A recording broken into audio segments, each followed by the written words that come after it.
de la firma Tax Day e IMEFI TV.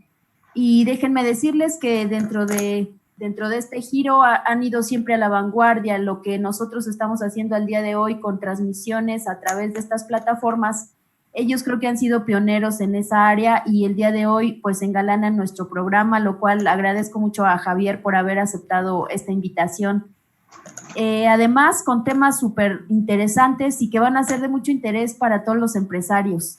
Como siempre, Cámara de Comercio se preocupa porque ustedes tengan a los mejores con los mejores temas. Y el día de hoy que estaremos tratando varios puntos, por ejemplo, vamos a estar hablando del antilavado de dinero, donde Javier se dedica está certificado, por supuesto, en esa área. También hablaremos sobre las operaciones vulnerables, el uso del efectivo, préstamos, arrendamientos. Javier tiene una gran experiencia, además de lo que comento en el área de plataformas digitales, por la forma en la que ha llegado al público. Tiene también en el IPADE estudios que le han ayudado a ayudar al empresariado de alguna manera. Y por supuesto ustedes han visto juntos a Jesús Milla y a Javier Martínez en un programa que tienen todos los viernes para todos ustedes. Así es que pues sin más preámbulo y con este programa tan engalanado los dejo en muy buena compañía y les auguro una mañana de gran éxito. Muchas gracias Javier por aceptar y le cedo los micrófonos a Jesús Milla. Muchas gracias. Muchas gracias, Deyanira, muchas gracias por darles estos temas de manera llana, de manera clara, para todos y cada uno de los empresarios. Hoy vemos un tema que está desde 2013, 2014, y que estaba la obligación, y que hubo una prórroga que había que haber aceptado para dar inicio a esto. Y entonces todos los que estaban desde esa época con operaciones vulnerables tenían que haber llenado una serie de requisitos que a la fecha también se tienen que llenar y una serie de programas que se tienen que hacer. Y bueno, sin más, por el momento, oye Francisco, Javier Martínez Ibáñez, ¿qué se tuvo que hacer a partir de 2013 o cuando el que empieza a tener operaciones vulnerables para estar dentro del esquema y cumplir obligaciones? ¿Hay que hacer un protocolo? ¿Qué hay que hacer, Francisco, antes de entrar al tema, para meternos lo que es la Ley Federal para la Prevención e Identificación de Recursos de Procedencia Ilícita? Claro que sí, maestro Jesús Milla. Les agradezco mucho, le agradezco mucho a Canaco la invitación. Nosotros como Tax Day somos socios, somos agremiados también de Canaco y entonces nos da mucho gusto que nos inviten.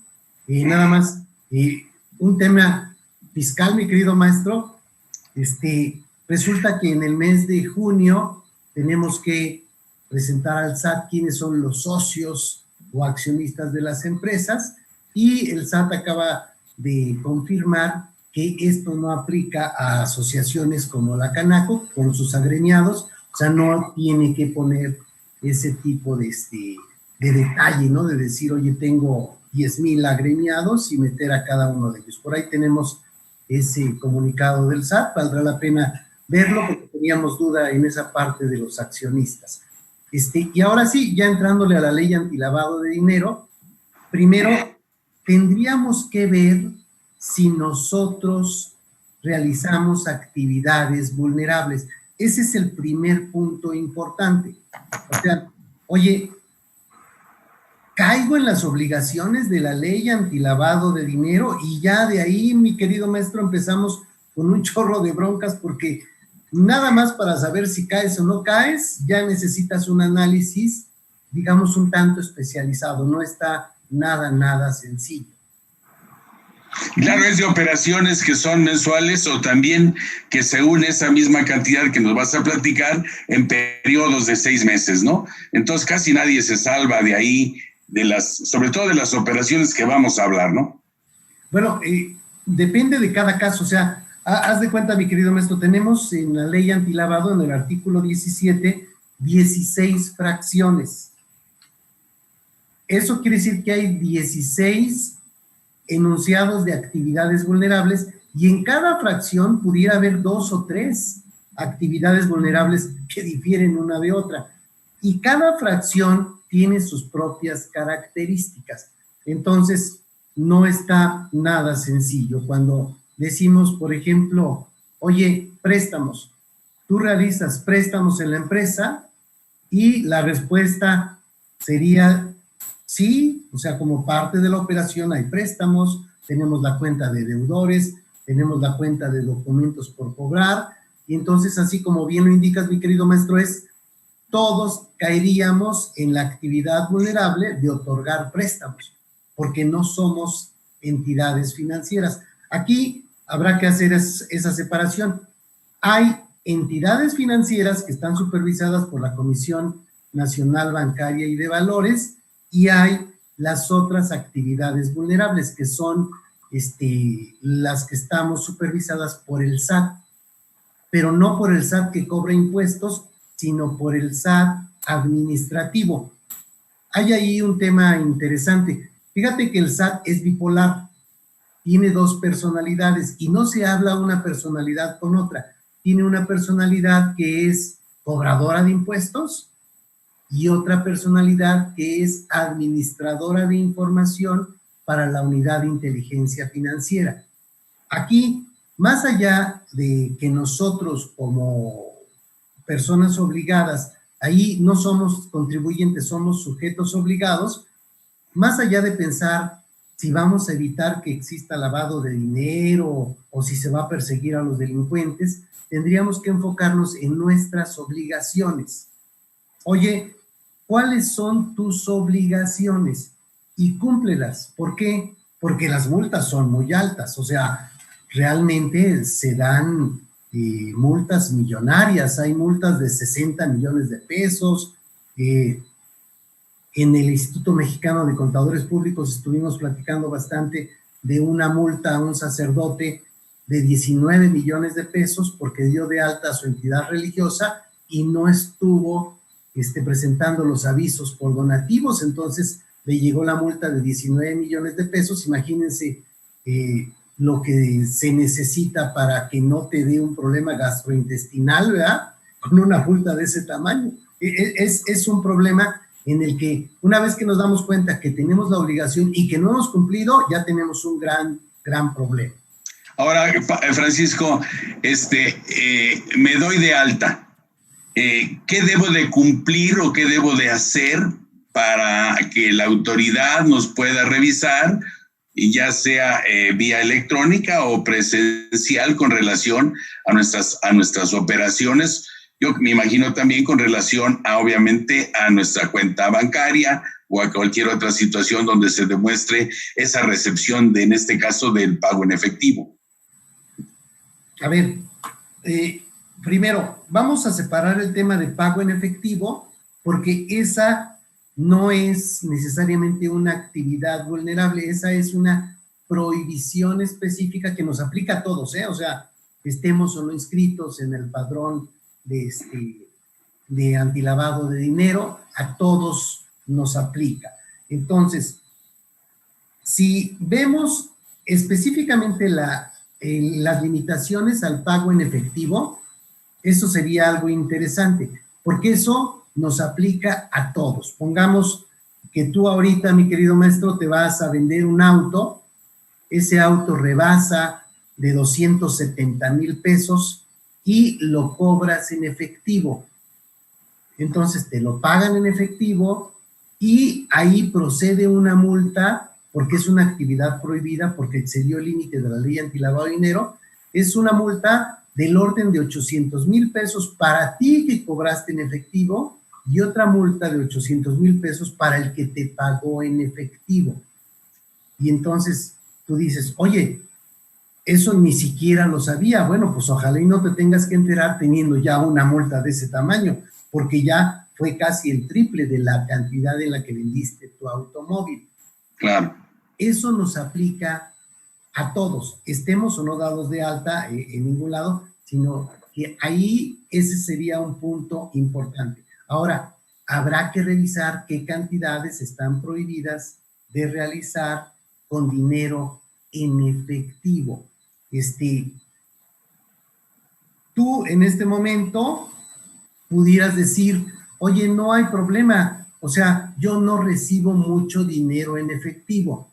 Aquí el problema es que nos aplica el complejo de Electra. O sea, el complejo de Electra es pagar todo en pagos chiquitos, ¿no?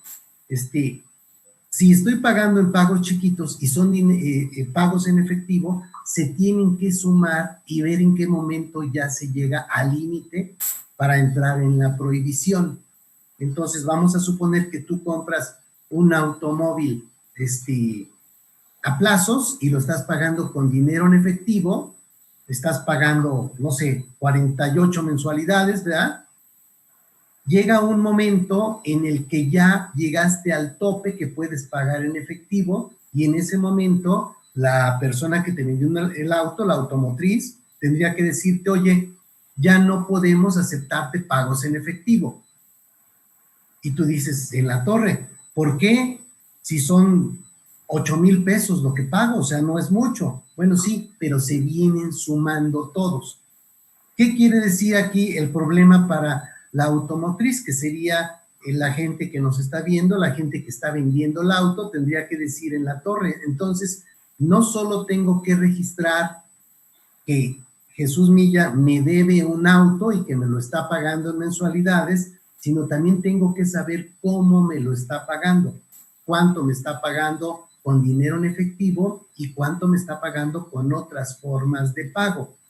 Si yo no llevo ese control, entonces puedo caer en este problema que me lleva a una multa que es cuantiosa, decíamos. Ahora vamos a suponer con lo que estás platicando que tú estás recibiendo el dinero en efectivo. Te tendrías que dar de alta de cualquier forma por el tipo de proyecto que puede ser en efectivo o puede ser de transferencia, por ejemplo. Entonces, cuando tú estás hablando de eso, también te tendrías obligación que dar de alta. ¿Estás de acuerdo? No, aquí no hay nada de altas, no hay nada. O sea, simplemente estás cometiendo un delito, algo que está prohibido por la ley. Ok. Por eso es que es muy grave. Aquí todavía no entramos a una empresa que realiza una actividad vulnerable. Ok, perfecto. Estamos con una prohibición para todos. En este caso poníamos el ejemplo de que tú fuiste a vender tu auto, y te lo compró otro particular. Tú vas en tu calidad de amo de casa, por ejemplo. No vas en tu calidad de contador, sino en tu calidad de particular. De todas formas te aplica esa prohibición. Perfecto. Entonces, el problema es que también, no solo para el que paga, sino también para el que cobra. Hay 2 multas. Y tú dices, oye, a ver, entonces, la automotriz cobró más de la cantidad permitida en efectivo y entonces ya le aplica una multa. Sí, eso es grave. 1. 2. En el caso de compra de casas, mi querido maestro, fíjate que muchas casas también se pagan así con pagos chiquitos. Claro. En todos los casos tendríamos que llevar dentro de nuestros controles, dentro de nuestra contabilidad, la separación de lo que nos pagan con dinero en efectivo y lo que nos pagan con transferencia de fondos o con tarjetas de crédito, por ejemplo, o con otros bienes. Es probable que tú llegues a comprar tu carro y digas, oye, ¿cuánto cuesta este coche? Cuesta 400,000 pesos. De acuerdo, te voy a dar este coche a cuenta. ¿En cuánto me lo tomas? En 200. Ok, entonces los otros 200,000 te los puedo pagar en efectivo. Aquí se tiene que revisar la limitante. Oye, sí, porque la limitante son 270,000 pesos y entonces sí puedes pagarme en efectivo porque estás pagando una cantidad abajo del tope que está prohibido. ¿De acuerdo? Entonces se va complicando porque ahora resulta que cualquiera puede estar cayendo en un problema que ocasiona una multa cuantiosa, y ni siquiera lo sabemos, ni siquiera estamos dados de alta, ni siquiera tenemos un manual, ni siquiera sabemos estas limitantes, y ahí esas partes sí son son graves, digamos, ¿no? Son algo que debiéramos tener cuidado siempre. Ok, fíjate que tenemos aquí en el chat una pregunta de Yanira, si me haces el favor de leer la pregunta en el chat para que vayamos contestando todas y cada una de los cuestionamientos que hacen obviamente nuestros cibernautas. ¿Qué preguntas tienes, Yanira?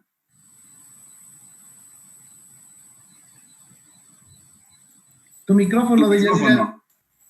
Tu las micrófono. Operaciones vulnerables.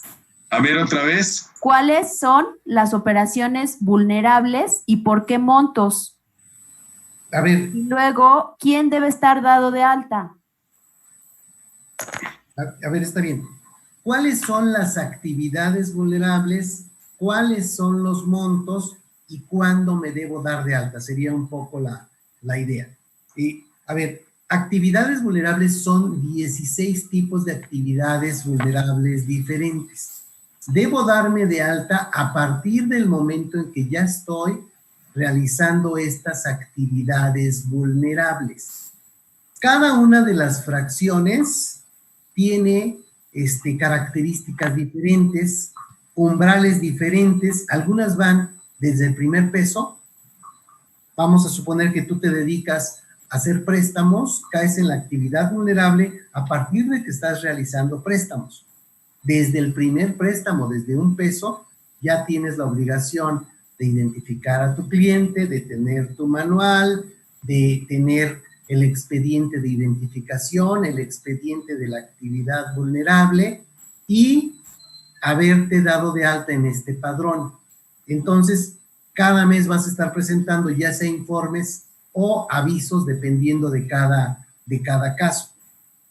Entonces, la respuesta es, digamos, una generalidad porque cada fracción es diferente. Valdrá la pena nada más echarle una leída así muy general a lo que son las actividades vulnerables. Vienen en el artículo 17 de la ley.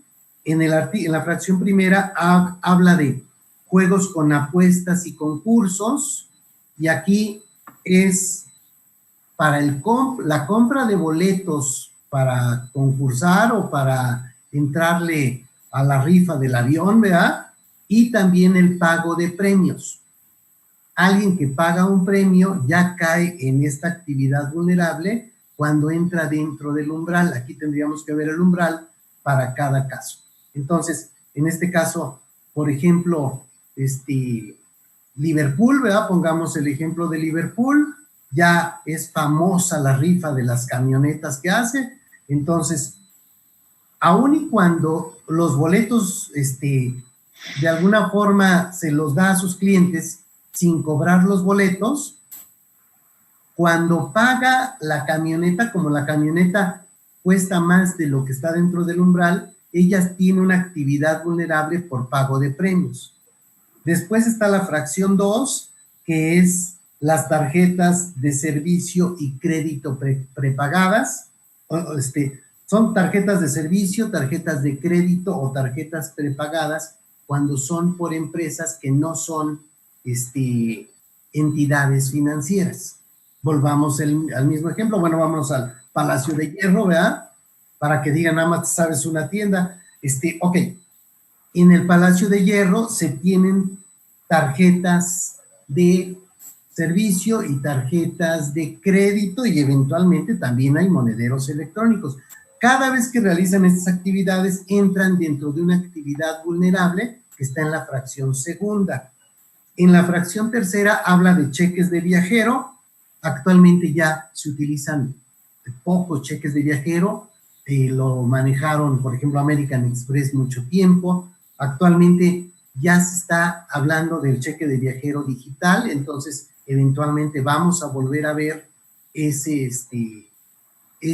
tipo de forma de pago, seguramente en un tiempo corto. Después está la 17 fracción 4, que es la de préstamos cuando no somos entidad financiera. Aquí entrarían, por ejemplo, las casas de empeño, pero eventualmente podríamos caer todos en el caso de estar haciendo préstamos. Y tú dices, bueno, Oye, no inventes, pero yo tengo un fondo de ahorro, ¿a poco caigo? La respuesta general es sí, y tendrás que revisar en qué casos sí te das de alta y en qué casos no te das de alta, porque hay muchas disposiciones. Está la ley, el reglamento, las reglas de carácter general, los criterios de la Unidad de Inteligencia Financiera, las preguntas del SAT, y eventualmente tú puedes pedir también un criterio particular a la Unidad de Inteligencia Financiera. O sea, realmente hay muchísima información. En préstamos podríamos caer muchísimos. Después la quinta es la compraventa de inmuebles.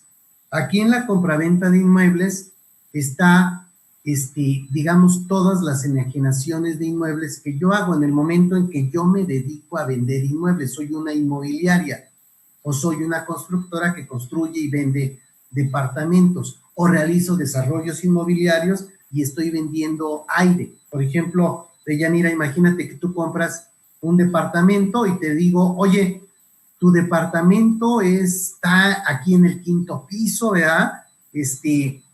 Pero no hay nada. Tú volteas y dices, este cuate está loco, no hay nada. No, porque es una preventa. Bueno, desde que sea una preventa es un desarrollo inmobiliario y tiene características propias y se convierte en actividad vulnerable.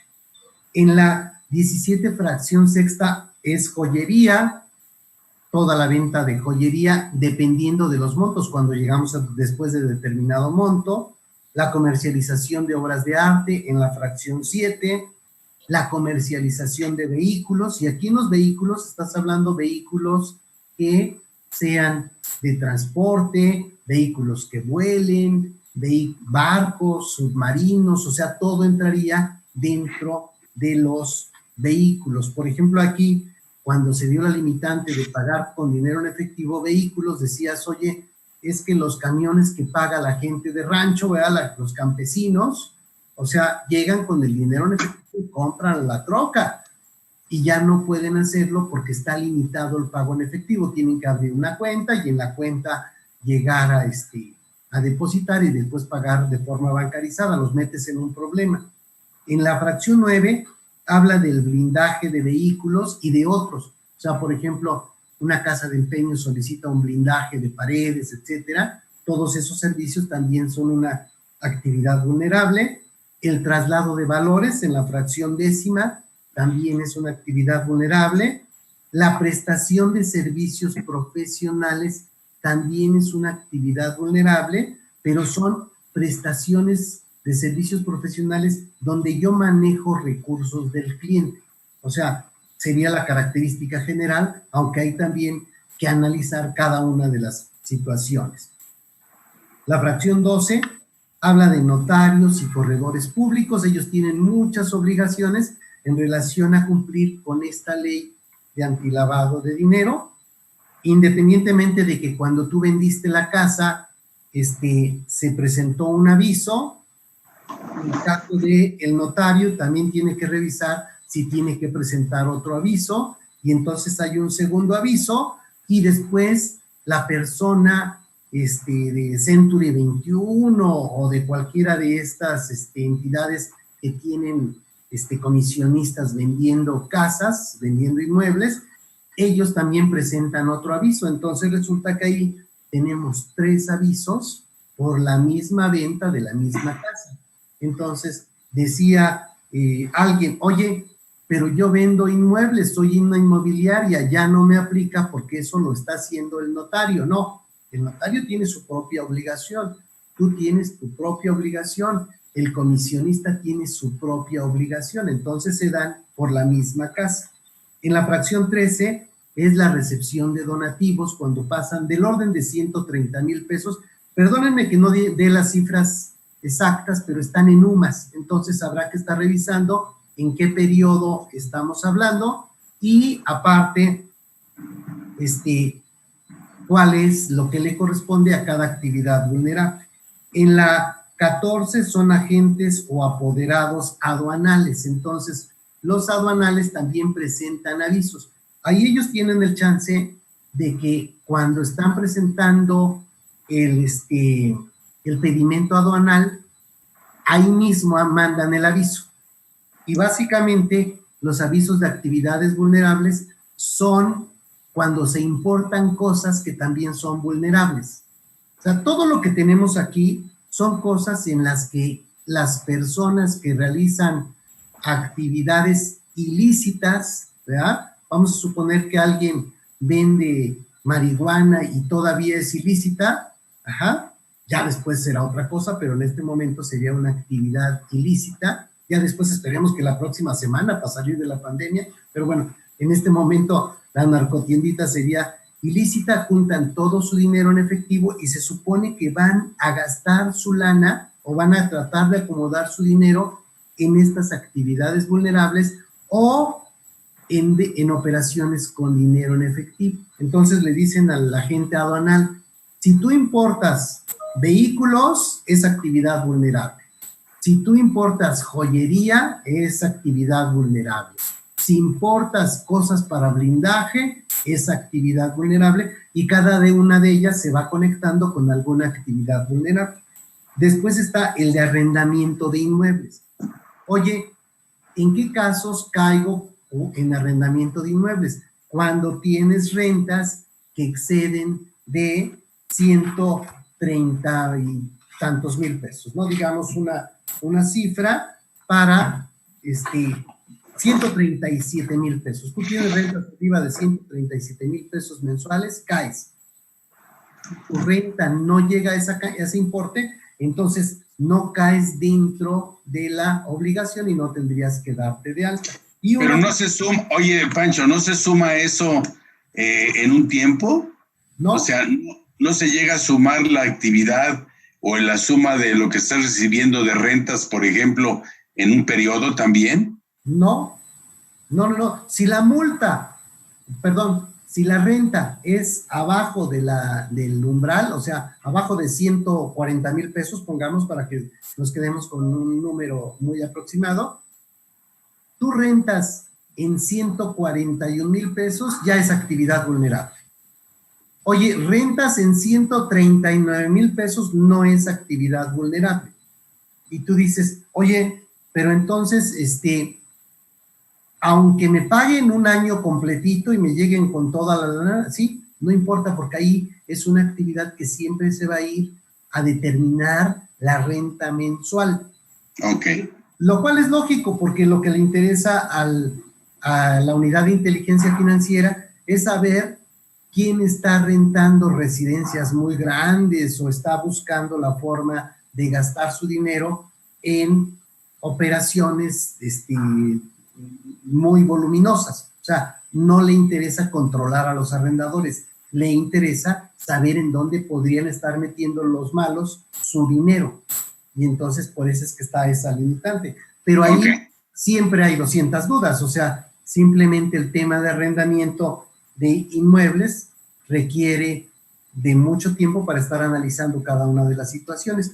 Y ahora una fracción 16 del artículo 17 de la ley antilavado nos habla de cuando yo realizo operaciones con monedas virtuales, con activos virtuales, con bitcoins, etcétera. Entonces también tengo que estar registrando ese tipo de operaciones. Tengo que darme de alta, presentar informes, avisos, tener mi manual antilavado e irme con todas estas obligaciones. Entonces, la pregunta estuvo bastante amplia y yo creo que nada más fue una respuesta general con la idea de tener una idea, pero sí requiere que cada caso, cada fracción tenga su propia respuesta con sus propias características.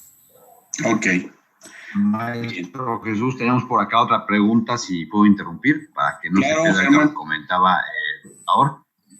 Dice, ¿cómo y cuándo se presentan los avisos para las personas que presentan servicios profesionales? Esa es una. Contestamos esta y si quieren después hago la otra. Sí, gracias. Gracias, Germán. En el caso de la prestación de servicios, vamos a suponer que tú manejas dinero de otras personas. Es cuando tienes un servicio, que es un servicio profesional de los que te llevan a presentar estos avisos. se deben presentar los avisos mensuales. Ahí, por ejemplo, el aviso se presenta desde $1. Oye, fueron servicios profesionales de $10. Bueno, presentas el aviso. Y si no hubo cobros en ese mes, en ese caso presentarías un informe mensual, pero todo se va a mensualidades. Cuando hablamos, por ejemplo, de acumular 6 meses, en el caso de prestación de servicios, no aplica la acumulación porque no hay que acumular, o sea, cada mes me acabo todo lo que tengo que presentar como informe o como aviso mensual. Se presenta básicamente en las mismas fechas que las declaraciones de impuestos. El día 17 del mes siguiente se presenta el aviso, y aquí en la prestación de servicios caen, por ejemplo, el outsourcing de personal, o cae también los servicios de agentes inmobiliarios, y pueden caer muchos más, ¿no? Déjenme ponerles un ejemplo de un hospital. En este hospital lo que hacen es que cuando tú vas y pagas la cuenta del hospital, te cobran también los honorarios del médico. Hay un convenio con el médico en el que el médico le da el recibo al hospital y el hospital cobra toda la cuenta, incluyendo el dinero del médico. Por supuesto, te dan la factura del hospital más la factura del médico o el recibo de honorarios del médico. Y lo que hacen es que le cobran un 3% de comisión al médico por realizarle esa operación. En ese momento, este hospital está realizando la prestación de un servicio profesional en la que maneja recursos de un tercero, y en ese momento ya cayó en la actividad vulnerable y tiene que estar presentando sus avisos mensuales. Y tú dices, oye, no se me ocurriría que un hospital prestara servicios profesionales de este tipo. Pues sí, sí pueden caer, o sea, puede haber muchos supuestos en muchos casos que de repente no nos damos cuenta. ¿Cuál es la otra, Germán?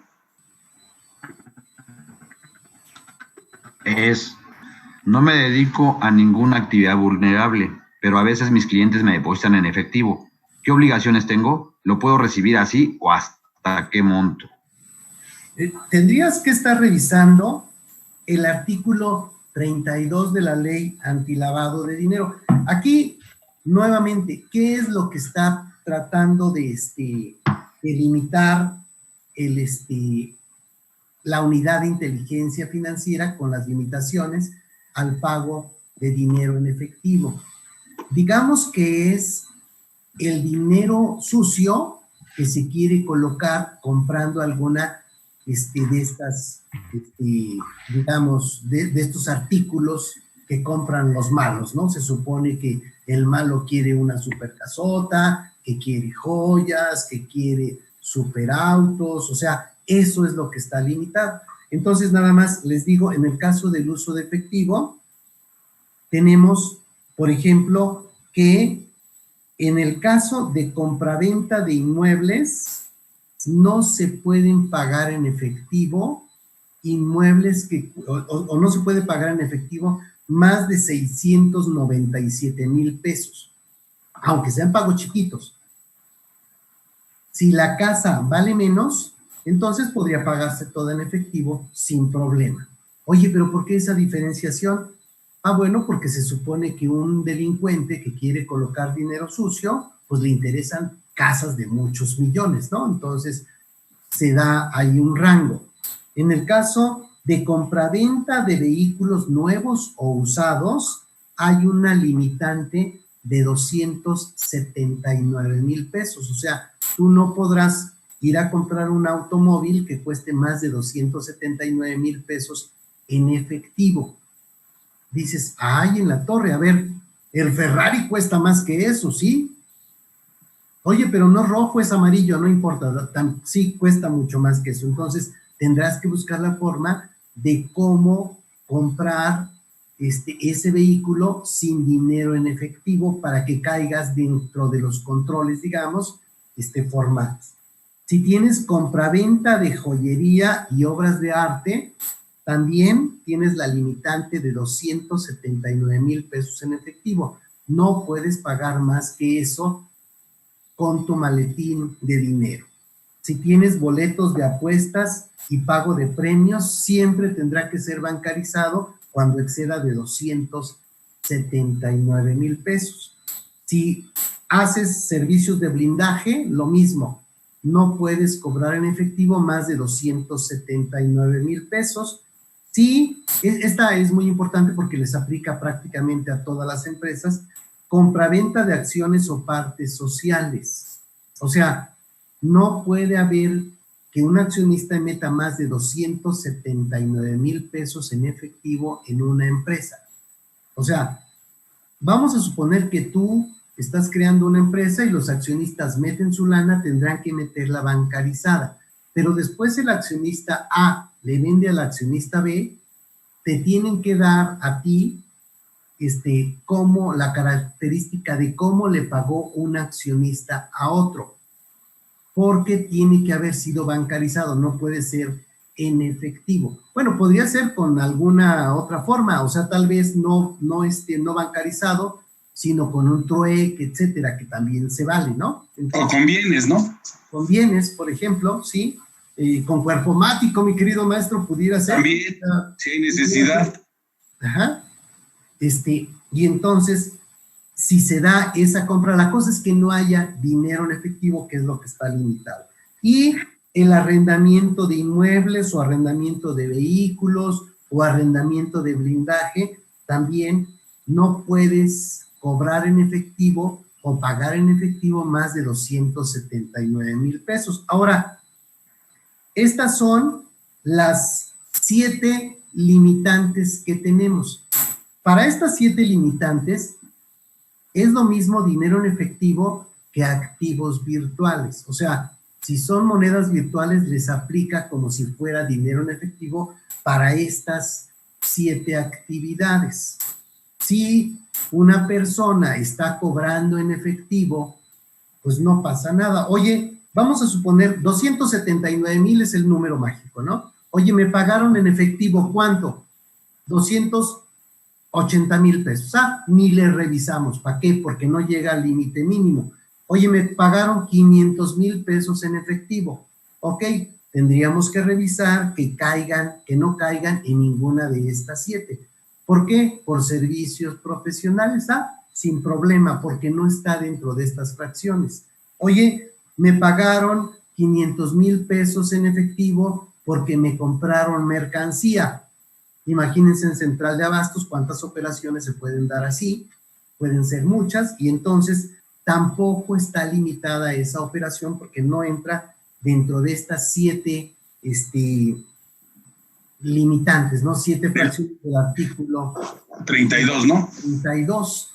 Y pudiera haber operaciones de millones de pesos, volvamos al ejemplo de Central de Abastos, donde, oye, te estoy comprando un tráiler de aguacates, ¿verdad? No sé cuánto pueda costar un tráiler de aguacates, pongamos que vale 2 millones de pesos, ahí están tus 2 millones con tu maletita de dinero, eso no tiene problema. O sea, no es una operación que esté prohibida. Decían, oye, es que agarraron a una camioneta y la camioneta llevaba 2 millones de pesos en efectivo. Y entonces no es delito llevar ese dinero, o sea, no tienes problema. Tal vez tratar de pasarlo en una aduana, donde en la aduana te dicen, oye, declara si llevas más de $10,000, ahí sería delito pasar con una cantidad así. De lo contrario, no tiene problema. Aquí el problema es que te agarran con esos 2 millones y tú tendrías que demostrar ese dinero para qué es, o por qué, o para qué, etcétera. Oye, no, yo soy alguien que compra tráileres de aguacates, yéndonos a este mismo ejemplo, y entonces pues simplemente lo aclaras y ya no debiera haber mayor problema que ese. Entonces no tendrías ningún problema, salvo que cayeras en estas situaciones. Y aquí recuerda nada más algo, en el mundo fiscal sí tienes obligaciones de declarar cuando haces cobros de más de 100,000 pesos en efectivo. Hay una información, una informativa mensual. Entonces habrá que tener cuidado que se cumpla con esa obligación. Hay otras informativas también que tienen que ver con acumulación de 600,000 pesos cuando, por ejemplo, un socio compra varias veces acciones y en el tiempo suman más de 600,000 pesos en efectivo, habrá que también declararlo de aquel lado. Pero ya es en el mundo fiscal, aparte del mundo de la ley antilavado de dinero. Ahora, Francisco, si yo hago operaciones en forma continua, como arrendamiento, por ejemplo, ¿qué tengo que hacer? ¿Qué tengo que llenar? ¿Qué procedimientos tengo que cuidar? ¿Qué manual tengo que hacer? O sea, ¿qué hay que hacer? Porque no nada más es darse de alta, sino tengo que cumplir una serie de preceptos. ¿Cuáles serían esos, Francisco? Sí, perdóname, mi querido maestro. Entiendo que Germán tenía otra pregunta. Bueno, si no, ahorita... Sí, es correcto, Javier. Sí. Otra pregunta. Quiero pensar que se refieren a lo del arrendamiento. ¿Ahí se escucha? Sí. Dice, ¿qué exceden de ese momento la renta o el total de rentas? Y otra pregunta que debe ir ligada a esta es... Perdón, no te entendí la pregunta. La pusieron así, ¿qué exceden de ese momento la renta o el total de rentas? Sí. Esa sería una. Y viene otra que debe venir ligada a esta anterior. Son una inmobiliaria sociedad anónima. Cobro renta de 90,000 pesos al mes. ¿Qué obligaciones tengo respecto a la ley antilavado de dinero? Ok. Sí, vale la pena de una vez revisar eso. Entonces, tú cobras rentas de 90,000 pesos al mes. Ahorita vamos a la primera pregunta. Tú, la única obligación que tienes de la ley antilavado de dinero es no permitir que te paguen en efectivo más de 279,000 pesos. Aquí el problema es que puede ser que te estén pagando el dinero en efectivo y se vaya acumulando de forma tal que en un periodo de 6 meses ya excedieron de la limitante que se tiene para el cobro en efectivo. Entonces habrá que tener mucho cuidado con ese punto. O sea, a ver, está bien, yo no caigo porque no es actividad vulnerable por ser menor a lo que tenemos como límite. Sin embargo, sí te aplica la parte de la limitante de dinero en efectivo. Entonces, digamos que en este caso, en todos los supuestos debiera existir, incluso dentro del propio contrato de arrendamiento, algo que dijera que en ningún momento se podrá pagar dinero en efectivo o rentas con dinero en efectivo que excedan los limitantes del artículo 32 de la ley antilavado de dinero. Eso sería una buena práctica, digamos. Ahora, en la parte de inmuebles, tenemos el caso de arrendamiento y en el arrendamiento decimos, oye, tú tienes una renta de 130,000 pesos, digamos que a partir de 130,000 pesos ya eres actividad vulnerable. A ver, entonces, oye, yo te voy a rentar esta casa en más de 130,000, en 180,000 pesos mensuales. De acuerdo, en ese momento ya es actividad vulnerable porque excede de los 130,000 pesos. Si es menos a esa cantidad, no es actividad vulnerable, no tengo que darme de alta ante la ley antilavado de dinero, no tengo que tener el manual, no tengo que tener los expedientes, no tengo que hacer nada. Oye, pero llegó y me pagó un año de renta completito. Dice, oye, aquí está 180,000 pesos, te voy a pagar 10 meses, no un año, para hacerlo más sencillo. Me llega con 1,800,000 pesos. Oye, en efectivo no puedo, no te preocupes, te hago la transferencia, me hace la transferencia y yo recibo 1,800,000 pesos. No es actividad vulnerable. ¿Por qué? Porque siempre voy a llegar al importe de cuánto es el importe mensual de renta.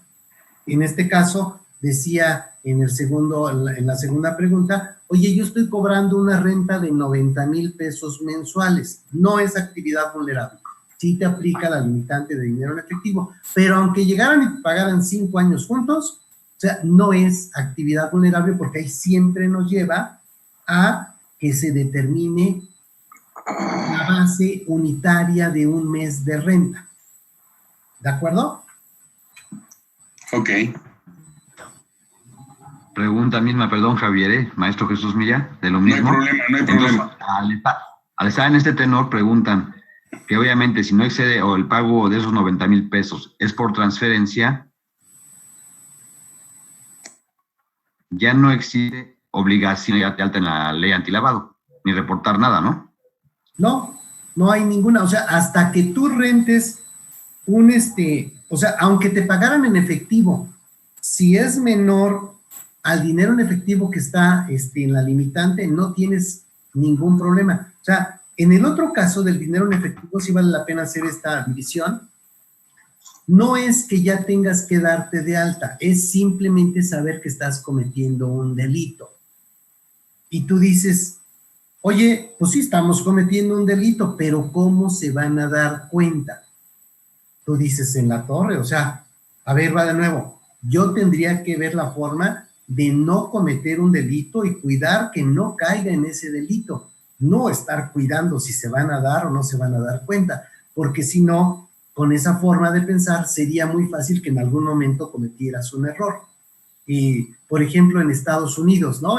Tú dices, oye, la prostitución no es un delito, no es un delito.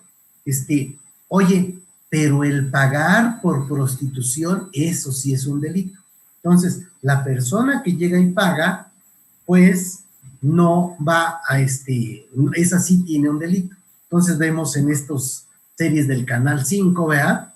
Que alguien llega y contrata a una muchacha de muy bien ver, ¿verdad?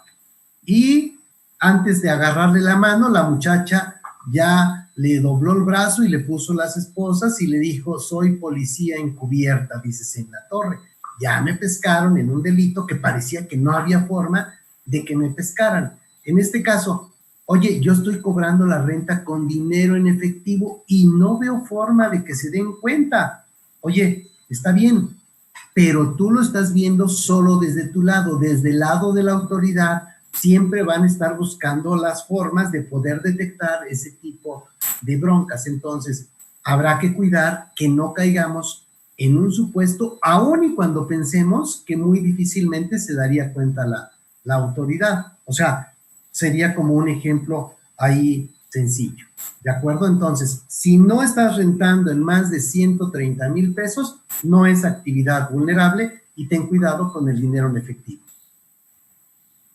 Gracias, Javier. Perdón, maestro Milla. Y una más para que ya terminemos con estas preguntas. Germán, yo creo que no te preocupes por la parte de que sean muchas preguntas, porque al último es mejor eso. O sea, hablaron de todo menos de lo que yo quería escuchar. Entonces, si nos la pasáramos todo el tiempo con preguntas, sería, yo creo que bastante bueno, salvo la opinión de mi querido maestro, pero sería parte de volver a retomar, aunque parezca la pregunta repetitiva, muchas veces puede tener alguna... La respuesta puede ser repetitiva, ¿no? Bien, entonces mira, Germán, vamos a dejar que se acumulen un poco y vamos a dejar que continúe Javier con el objeto de que ya nos explicó todo esto, ahora quiero que nos explique de los manuales que hay que hacer y el seguimiento que hay que tener para cuando la autoridad me revise.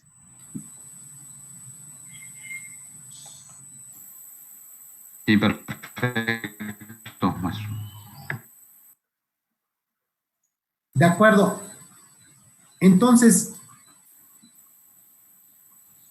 sí, ahí como que Germán se quedó No, ya. No, aquí estoy. Está perfecto, sí, bien. Tenemos una nada más, pero creo que va a ser un poquito más adelante porque es con tema que tú tienes pendiente de platicar. Quiero yo así que habla con las donatarias. No, vamos a esperar. No le saque, mi querido maestro.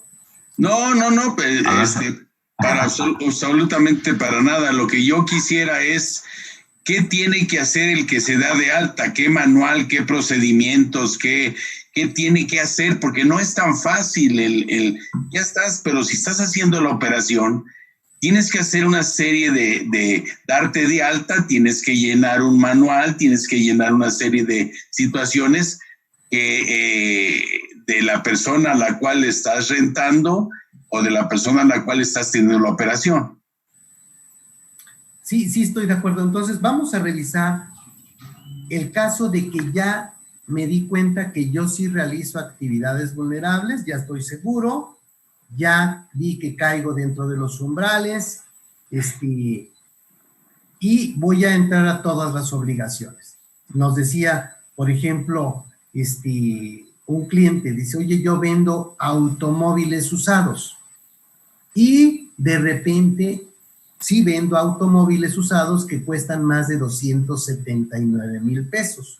Y entonces ya caigo como actividad vulnerable. Y le decíamos, oye, ¿no valdría la pena que no vendieras coches arriba de 279,000? Y dice, ¿por qué? Porque una vez que caes dentro de las obligaciones, habrá que cumplir con todo. O sea, no puedes no cumplir, tienes que tener... Ya te casaste, digamos, una vez que te casas con la ley antilavado, ya no puedes llegar tarde los jueves, ¿verdad? Y empiezas ahí con muchos problemas, tienes que cumplir con todo. Entonces él dijo, a ver, déjame revisar, y lo que hicieron fue que entre varios vendedores de automóviles dijeron, ok, vamos a crear una entidad en la que solo es para vender autos caros y esa va a cumplir con todo, pero entonces ya ahí son varias personas las que revisan que esta empresa que vende los autos venda autos caros. Todos los demás venden autos que están abajo de ese importe y no caen dentro de la ley antilavado de dinero. Sería como una solución antes de entrar, ¿no? Digamos, antes de entrar. En el caso de la renta de inmuebles, oye, espérate, es que yo voy a rentar este inmueble en un importe que rebasa por 2 pesos y me lleva a actividad vulnerable. Oye, si te quedas 2 pesos abajo, no rebasa y entonces no tendrías problema con este tema. Entonces sí suena como que de repente el sentido común nos podría ayudar a no caer en este tipo de supuestos. En el caso de préstamos, por ejemplo, tú dices, oye, yo tengo préstamos con los empleados, o sea, tenemos un fondo de ahorro y le prestamos dinero a los empleados, etcétera, etcétera. Y tú dices, pues sí caes. Oye, pero hay un criterio de la Unidad de Inteligencia Financiera que dice que si todo lo haces bancarizado, no va a ser algo por lo que tengas que presentar avisos. Tienes que cumplir con todo menos presentar avisos. Ah, entonces todo lo hago bancarizado. O sea, habrá que buscar cómo no caer. No sé si me capten. En el supuesto, no estar en el supuesto de ley. No caer en el supuesto. Ajá. Un cuento de Pepito vale la pena, pudiera hacer que se entendiera muy bien este tema. Le dice Pablito a Pepito, dice, oye Pepito, yo ya sé cómo se hacen los niños. Y Pepito se le queda viendo y le dice, yo ya sé cómo no se hacen. Ah, ¿verdad? Eso es mucho más inteligente. Requiere mayor estrategia, requiere mayor conocimiento, requiere ya de algo más que simplemente tener el conocimiento, sino poder aplicar el conocimiento. Saber cómo se hacen los niños es importante, pero saber cómo no se hacen los niños, por supuesto que es un dato todavía más relevante. En este caso del vendedor de automóviles, él ya se daba cuenta que tenía un problema, y lo que nosotros le dijimos, cómo pudiera no tener el problema. ¿De acuerdo? Le contestamos como Pepito y él nos preguntó como Pablito. Entonces, tienes que revisar, estimado empresario, estimado amigo, que tu pregunta no solo sea como la de Pablito, sino que vaya también como la de Pepito. ¿De acuerdo? ¿Usted sí sabe cómo se hacen los niños, mi querido maestro? Ya me queda claro con lo que explicaste. Ok, excelente. Ok, bien. Ya. Javier, Sí. otra preguntita rápidamente, perdón que te interrumpa así, ¿eh? Sí. Es con lo que estás platicando ahorita, y es de Lucy García. Dice, las donatarias, ¿en qué momento deben darse de alta en el portal antilavado? En el caso de las donatarias, Lucy, dicen los importes que tienes que estar cuidando están en la fracción 13, a partir de 1,605 UMAS. Estas 1,605 UMAS son 130,000 pesos. Es, digamos, la misma limitante que el arrendamiento. Si alguien llega y te da un donativo de 130,000 pesos o más, en ese momento tú ya tienes que cumplir con las obligaciones de la ley antilavado de dinero, darte de alta en el padrón, etcétera. Aquí el problema que vas a tener es que muy probablemente un mismo donador te puede dar más de esa cantidad en un periodo de 6 meses. Tienes que ver en qué momento se debe estar acumulando para llegar a ese importe. Oye, a ver, espérate, aquí resulta que yo soy una donataria y a mí me da donativos el Monte de Piedad porque metí un proyecto y me lo autorizaron y entonces me dieron 300,000 pesos de donativo. Ya caíste, en ese momento tendrás que cumplir con todas las obligaciones como donatario. En el caso de tener donativos menores a ese importe, no tienes problema, o sea, no caes en el supuesto. Entonces, ahí siempre vamos a tener dudas. Oye, pero es que me donaron 8 millones de pesos. ¿Quiénes? ¿Alguien te donó más de 130,000 pesos? No, entonces no caes, aun y cuando la sumatoria sea mayor. Ahora, ya a nivel individual, tendrás que buscar que un donador en específico no exceda de los 130,000 pesos en los 6 meses. Ah, ¿verdad? Se va poniendo reinteresante. Claro. Bien. Sale, Francisco. Ahora sí, yo tengo obligaciones, tengo que cumplir con obligaciones de la ley antilavado de dinero. Aquí, para cumplir con las leyes, estamos en el artículo 18 de la ley antilavado de dinero, que habrá que estar tratando de cumplir lo mejor posible. Entonces, aquí, artículo 18, dice obligaciones por actividades vulnerables.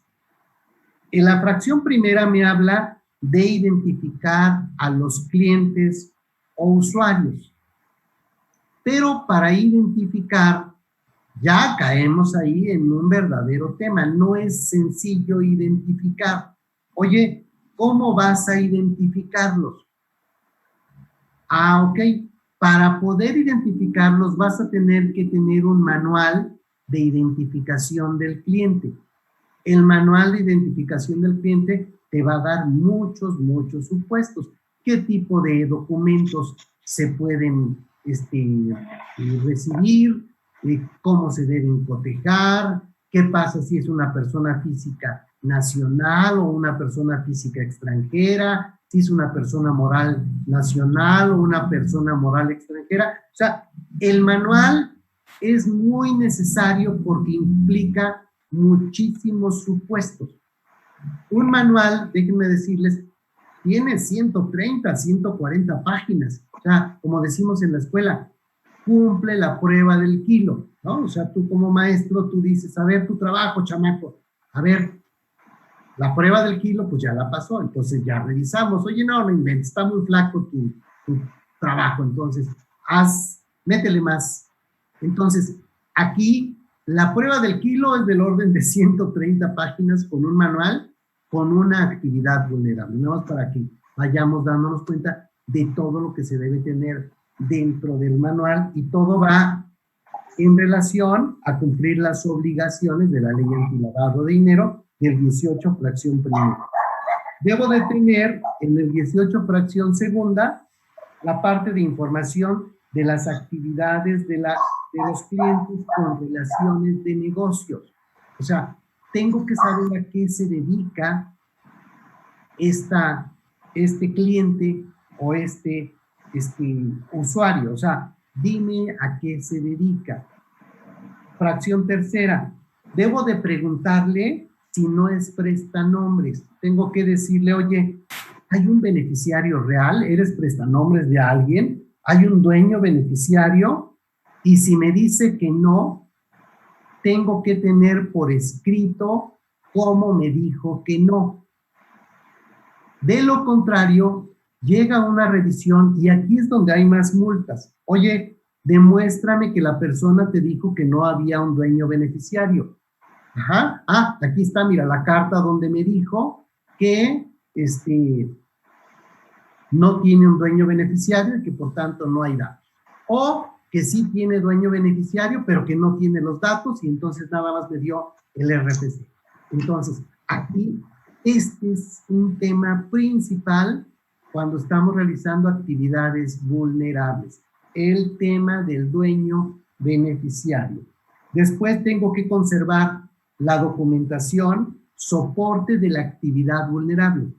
Por un lado, tengo que tener el expediente del cliente, de identificación del cliente. Y por otro lado, tengo que tener el expediente de la actividad vulnerable. Vamos a suponer que con el mismo cliente realizo o tengo varias actividades vulnerables. Bueno, tendrás varios expedientes por cada actividad vulnerable. En esta parte es bien importante que entendamos esto. No estamos hablando de los expedientes contables, fiscales, civiles, mercantiles, nada. Estos son otros expedientes por separado. Aunque tengan lo mismo, es muy probable que sea la misma información, pero deben estar por separado. ¿Por qué? Porque cuando lleguen a revisarme, solo voy a mostrar la parte que sea actividad vulnerable. Vamos a suponer, en un ejemplo, en el que yo al mismo cliente le estoy rentando 10 inmuebles, pero solo uno es actividad vulnerable. Bueno, yo como representante de la actividad vulnerable tengo que pedirte nada más el que es actividad vulnerable, los demás no me interesan. Entonces, oye, vamos a identificar al cliente, dime quién es, a qué se dedica, en el caso de ser persona moral, cuál es su representante, dónde le dieron el poder, dame su RFC, dame su CIF para ver a qué se dedica, y todos esos datos de identificación. Y por otro lado, los datos de la actividad vulnerable como tal. Dame el CFDI que le mandaste, dame cómo fue que te pagó, déjame revisar el depósito, porque eso forma parte del otro expediente. La fracción 5 nos habla de permitir visitas de verificación de las autoridades. Y aquí estas visitas no son conforme al Código Fiscal de la Federación. Entonces, estas visitas se tienen que atender en el momento. En ese momento llega alguien a revisar y habrá que atenderlo de inmediato. Entonces, yo soy el representante de la empresa y no puedo decir, oye, es que el representante está en Cancún. No, en ese momento alguien tendrá que atender la visita de verificación en donde se va a verificar básicamente que se esté cumpliendo con todas las obligaciones antilavado. En la fracción sexta hay que presentar avisos en tiempo y forma. O sea, cada mes religiosamente habrá que presentar los avisos. Pueden ser muchos avisos. Vamos a suponer que yo tengo 30 arrendamientos que llevan a un aviso. Tendré que presentar 30 avisos cada mes. Oye, nada más es uno, habrá que presentar uno y así se va dando este supuesto. Tengo que designar a un representante que es similar al oficial de cumplimiento. Oye, a ver, va de nuevo. Sí, o sea, tú eres una empresa, decides que Jesús Milla va a ser tu representante en la ley antilavado de dinero y entonces pones los datos de mi maestro Jesús Milla, y dice, él es mi representante. Ahora, Jesús Milla tiene que entrar como persona al portal, al superportal de prevención de lavado de dinero, y en ese superportal, le digo superportal porque es SPPLD, superportal de prevención de lavado de dinero. El superportal, ahí Jesús Milla, con su firma electrónica va a aceptar el cargo. O sea, quiere decir que tiene la responsabilidad de que se cumpla con todas las obligaciones. Ajá, entonces él ya designó el representante ya aceptó el cargo, y en el artículo 21 y el 32 son dos obligaciones de no hacer. A ver, dice el artículo 21 de la ley, abstenerse de atender a los clientes que no les den la información. Oye, necesito estos datos. Si te dicen no te doy nada, entonces no te vendo nada. Oye, voy a la del consumidor porque tú eres una tienda, o sea, estás para vender. Bueno, sí, pero por disposición de ley, si no me das estos datos, yo no puedo venderte el auto, por ejemplo.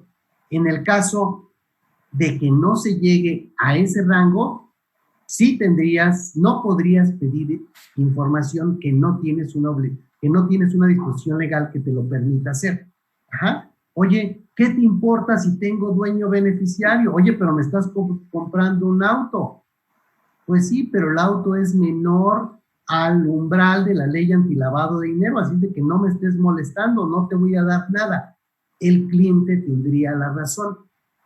Si estás dentro del umbral, tendrías que decir, oye, conforme al artículo 21, ¿verdad? No puedo atenderte si no me das estos datos. Esa sería una obligación de no hacer dentro de la ley. Y el artículo 32 que ya veíamos, que es, oye, no puedo recibirte el pago en efectivo, tendrás que pagarme con otra forma, tendrás que pagarme con tarjeta de crédito, con cheque, etcétera. Nada más aquí valdrá la pena que no lo hemos mencionado lo suficiente. Es muy probable que alguien llegue y te diga, ya deposité en tu cuenta, aquí está la ficha de depósito. Y en la ficha de depósito yo tengo que revisar si es dinero en efectivo, porque aunque ya me lo haya depositado en mi cuenta, sigue siendo dinero en efectivo. Y eso me lleva a un problema, porque se está depositando dinero en efectivo a mi cuenta, y si excede de los topes habrá que devolver también el dinero en efectivo, que nos lleva a otro problema todavía mayor. Imagínate, mi querido maestro, que compras un auto en $1,000,000 de pesos, fuiste al banco, depositaste $1,000,000 de dinero en efectivo, llegas y le das la ficha y yo te digo, oye, es que está en efectivo, no puedo recibírtelo. Ahora, ¿el cheque de caja se considera en efectivo? No. Si tú me das a mí un cheque de caja, para mí ya es un cheque. O sea, bancarizado. Ya está bancarizado. El que va a revisar toda la parte de obligaciones antilavado es el banco. Ok. Y tú ahorita vas a solicitar un cheque de caja, te vas a tardar un día, porque como hay muchas limitantes para el cheque de caja en el banco,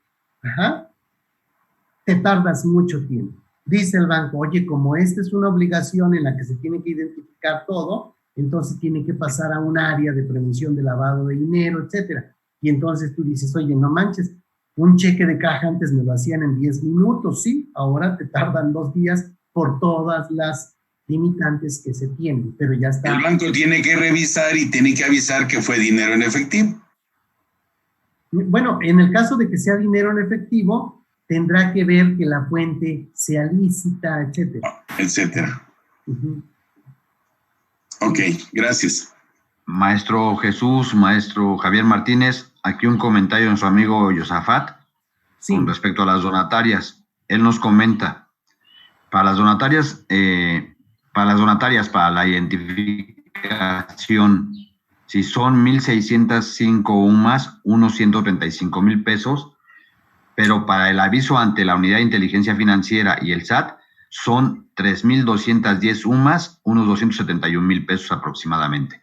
Sí, estoy de acuerdo. Ese es comentario. Estoy de acuerdo, Josafat, muchas gracias. Una cosa es que yo ya caiga en el umbral para estar con todas las obligaciones de la ley, y con esas obligaciones de la ley yo ya me doy de alta y debo cumplir con todas las obligaciones. Pero si yo no llego al límite para presentar el aviso, entonces no voy a presentar aviso, voy a presentar un informe en ceros, por decirlo de alguna forma. Entonces, aquí, oye, ¿cuánto te dio de ¿cómo se llama? De donativo? 140,000 pesos. En ese momento ya tengo todas las obligaciones de la ley antilavado, pero como no he llegado a los 271,000 pesos que bien menciona Josafat, entonces tengo que presentar informes en cero, y si dentro de los 6 meses no me da otros donativos que excedan de los 130,000 pesos, entonces no voy a presentar nunca un aviso diciendo que Josafat me dio, o que algún donante me dio un importe de donativo tal, pero debo de tener los expedientes. Solo presentaré los avisos cuando caiga en el supuesto de llegar al límite de aviso. Sí, muchas gracias, estoy de acuerdo. Josafat, sí, abre tu micrófono si tienes alguna duda, porque es importante tu participación, porque eres un conocedor y un estudioso también de estos temas. Por favor, si tienes algo, haz la pregunta, abre tu micrófono. Sí, muchísimas gracias, maestro. No, o sea, nada más era hacer la presión, como hace rato comentó nuestro invitado especial, Javier Martínez, que era nada más hasta cierto monto. Dije, mejor para que no se vaya con la duda la persona, pero pues es correcto lo que está diciendo. Simplemente nada más hay 2 valores, uno de identificación y el otro para dar aviso. O sea, es correcto lo que está mencionando nuestro exponente. Sí, gracias. Gracias, Josafat. Aquí, por ejemplo, en el caso de préstamos, todavía sería más evidente el tema. Imagínate, desde 1 peso tú ya debes de tener el expediente de las personas a las que le hiciste los préstamos. Pero muy probablemente dentro de 6 meses, al ir acumulando, nunca llegaste a los 130,000 pesos que te piden para presentar el aviso. 130,000, déjame ver aquí, porque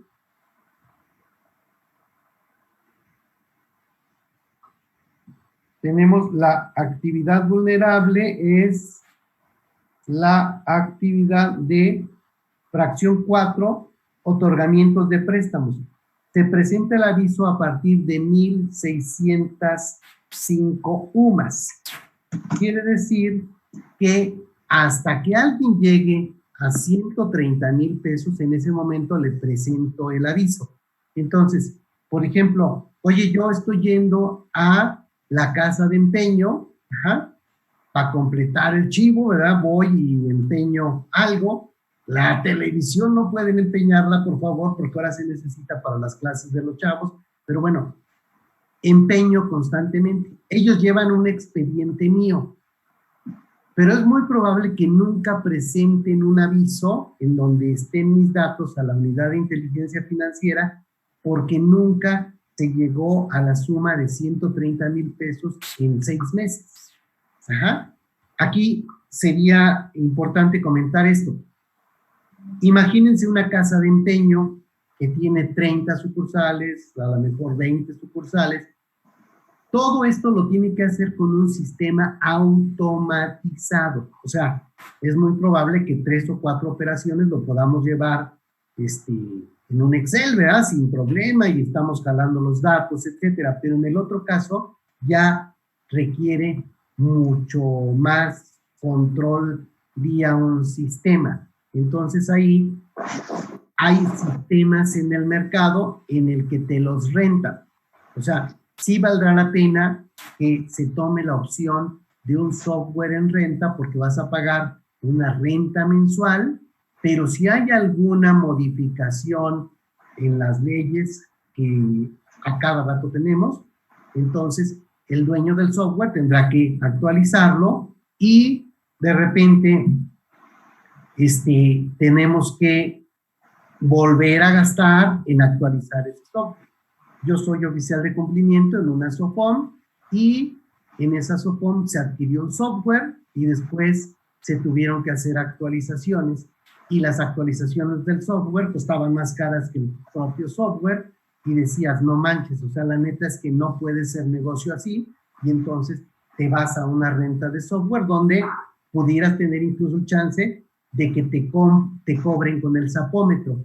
El sapómetro es, según el sapo, es la pedrada. O sea, si tienes muchas operaciones, te van a cobrar más que si tienes pocas operaciones, y esa sería una forma de poder cumplir cuando ya no se puede dar un control que sea lo suficientemente robusto para cumplir con toda la información. Es una obligación tener un sistema de cómo obtienes la información, pero no necesariamente se requiere un sistema automatizado. Dependiendo de cada caso, será diferente.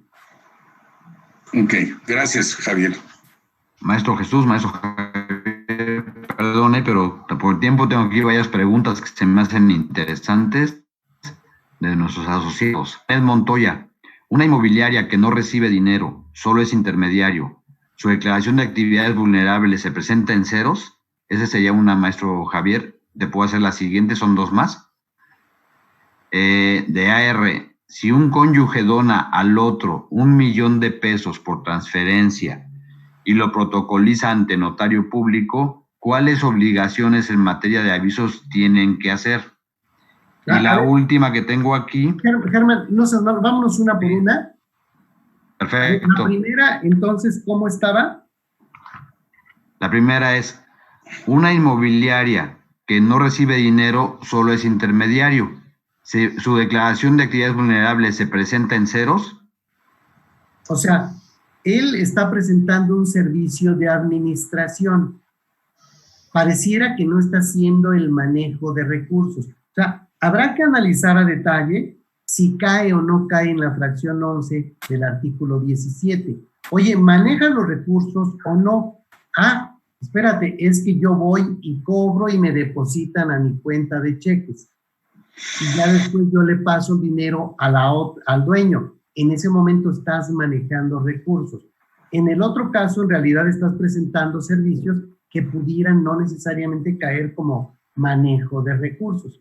Estás siendo como un trabajo de tipo administrativo, por decirlo de alguna forma. Entonces, habrá que analizar si se manejan o no recursos. Si no se manejaran recursos, ni siquiera caes en la actividad. Pero si ya caíste, entonces habrá que presentar mensualmente la información que te pidan, que te estén solicitando las guías. No solo tenemos, ese rato decíamos, hay ley, reglamento, reglas de carácter general, criterios de la unidad de inteligencia financiera, preguntas del SAT, también tenemos guías. Y también tenemos los formatos que por sí mismo piden cosas que son diferentes.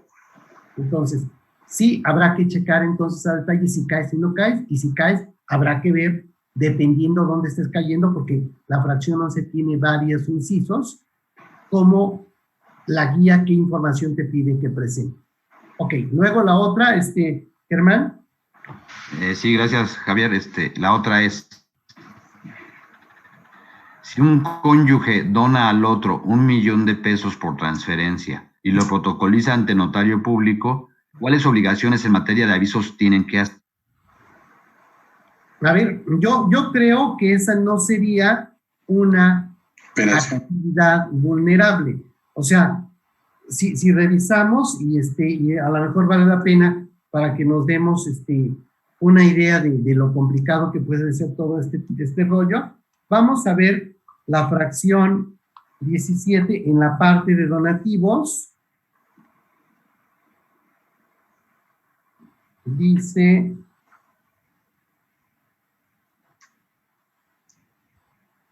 fracción 13, dice, la recepción de donativos por parte de las asociaciones y sociedades sin fines de lucro. En este caso, estás hablando de un matrimonio donde no se trata de una asociación o de una sociedad sin fines de lucro.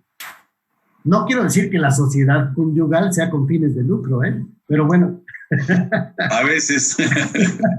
A veces sí. Entonces, oye, pues sí hay donativos para un lado y para otro, y luego para mis hijos, y luego se dan donativos para varios lados.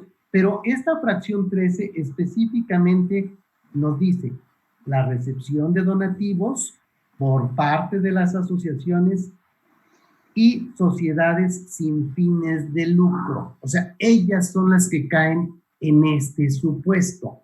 Oye, yo no soy una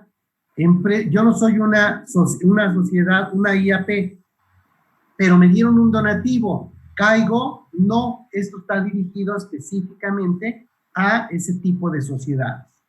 Ok, luego, Germán. La que sigue. Sí. Cualquier empresario tendrá que identificar bien a sus clientes y a sus proveedores, aunque no realice operaciones vulnerables, para evitar interactuar con personas o empresas que realicen operaciones de lavado de dinero. A ver, el tema de conoce a tu cliente sí está bien, o sea, dices, oye, cualquier negocio debiese estar buscando el saber con quién trata. Aquí es importante esto, o sea, nosotros estamos cumpliendo con una ley antilavado de dinero, aportando información útil para investigaciones. Nosotros no vamos a evitar el lavado de dinero. Nosotros no vamos a ser investigadores. Hay una serie de cosas que nos llevan a que no necesariamente nuestro trabajo es de policías. Sin embargo, sí, la idea es de conoce a tu cliente porque pudiéramos tener otro tipo de problemas, pero no por esta ley. En términos generales, aquí es muy específica. Si caes en la actividad vulnerable, entonces tendremos este supuesto. Gracias, Javier. Son todas las preguntas por el momento. Ahí viene otra pregunta más. Sí. Es, al comprar un auto usado, ¿se toma en cuenta su valor original para efectos de tener que darse el aviso o dependerá del precio como usado? Dependerá del precio. Claro. Siempre ahí es incluso el importe que se paga. Y ahí decíamos, para la limitante de dinero en efectivo, o sea, en muchos casos se puede hacer eso. Yo llego a la automotriz, voy a comprar un coche, lo quiero pagar con lo que tenía en el colchón, y entonces pago una parte con el coche que ya llevo y otra parte en efectivo. Eso sí se vale. Lo que no se vale es que reciban más del dinero en efectivo que tienen como limitante. Gracias, Javier. Son todas las preguntas. Aquí tenemos otras, dice, fíjate, obviamente cuando nosotros planeamos esta plática, Javier, si tú recuerdas, hablábamos de tiempos. Y aquí es muy especial porque de una vez te digo que a lo mejor va a ser necesario que el próximo jueves continuemos con los temas y ya nos iríamos a partes específicas de los temas que prometimos o que prometiste tratar. Porque fíjate, dice Gabriela Luis Gaviño, en caso de pago con tarjeta de débito, lo que hacen los bancos en ventanilla es que retiran el dinero y después se deposita a la cuenta bancaria y el recibo voucher dice en efectivo. ¿Cómo demuestra ese pago que fue con tarjeta de débito? Vamos a suponer que es cantidad muy grande, ¿no? No, pero es que al último todo suma, mi querido maestro. Claro. Sí, ahí es un problema.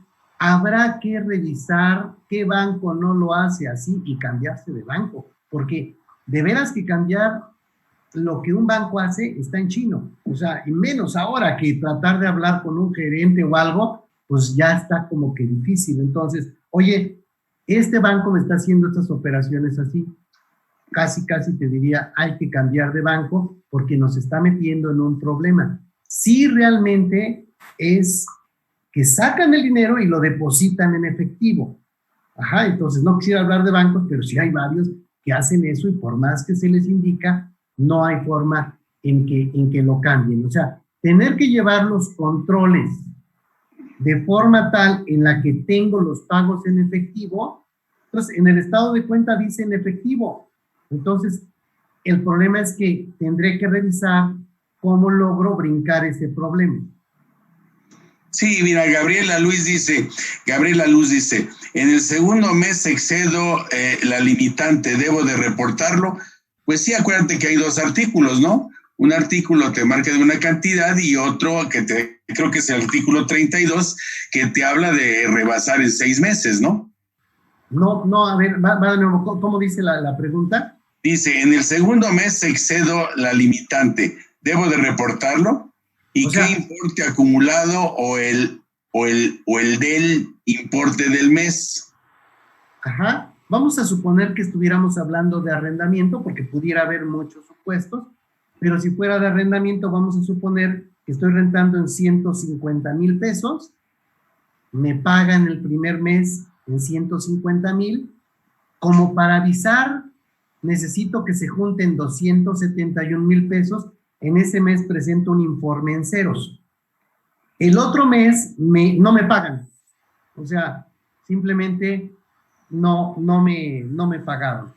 Y en el otro siguiente mes me pagan 2 meses juntos. O sea, como yo vengo acumulando, presento en ceros, luego en ceros, y hasta que se exceda de los 271,000, voy a presentar el aviso. Ahí ya presento el aviso con la cantidad, con la sumatoria que se acumuló, y es borrón y cuenta nueva, vuelvo a ir acumulando. Así es, bueno, bien, déjame ver si otra pregunta más de redes sociales, maestro Jesús. Sí, por supuesto. Aquí preguntan, en un RIF por venta de abarrotes y verduras que recibe pagos en efectivo y deposita cada semana y al mes pueden ser 80,000 pesos, ¿al mes tendría que reportar esas operaciones? No, la respuesta es no. No. Recordemos que las operaciones en efectivo que se reportan solo son las que dice la ley antilavado.